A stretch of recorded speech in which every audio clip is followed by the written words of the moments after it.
Yo, Newton, come spit this verse, yo. Sycamore.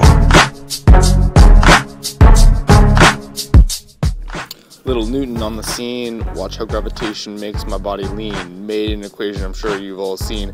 F equals GMM over R squared, so clean. Use this to find the force between two masses. Planets or stars emitting hot gases. Mr. Burns taught this to all his classes, so pay attention, I'm about to trash this verse. I'm a physics savant. Don't understand, let me increase the font. Calculus, force, both my specialties. Still used today, nobody can touch these. Derivative is the slope of a graph line. Integral is the area under the curve. Use the two in order to combine. Calculus and physics, it'll make your head swerve.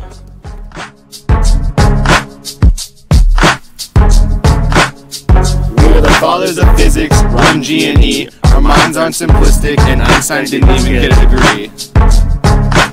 We are the fathers of physics, run G and E. Our minds aren't simplistic, and Einstein didn't even get a degree. Hit it, Einstein.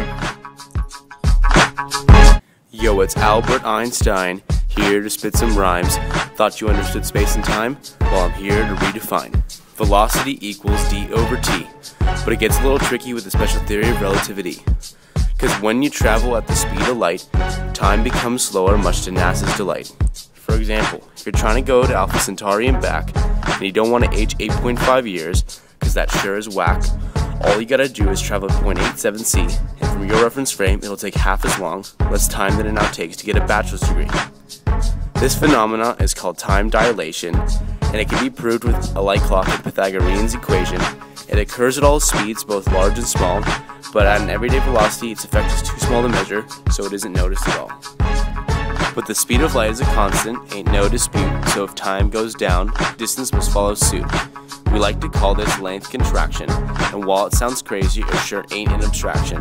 Objects actually appear to shrink in the direction of motion, and its effect can be observed at high-speed locomotion. This is why our astronaut's flight only takes 4¼ years.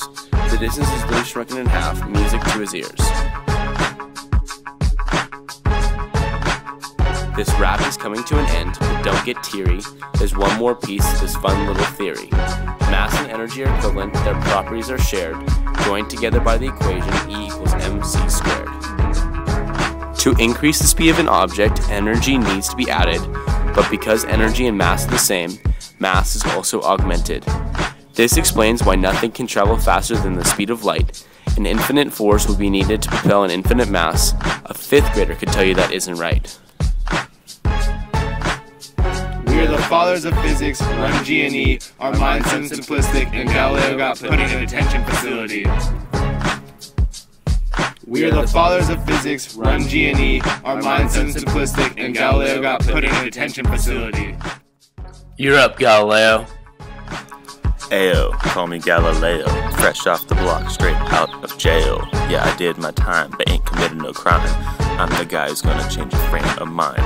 Got a rock and a feather, it ain't even clever. Dropped him and then they fell together. Now you may think that's a weird combination, but who knew a falling body would fall with uniform acceleration? Well, in my left hand I have a feather. In my right hand a hammer. And I guess one of the reasons we got here today was because of a gentleman named Galileo a long time ago who made a rather significant discovery about falling objects in gravity fields. And we thought that where would be a better place to confirm his findings than on the moon. And so we thought we'd try it here for you. The feather happens to be appropriately a falcon feather for our falcon. And I'll drop the two of them here and hopefully they'll hit the ground at the same time. How about that? It proves that Mr. Galileo was correct in his findings. Am I blowing your mind? Are my principles eerie? My thoughts are one of a kind, just test my heliocentric theory.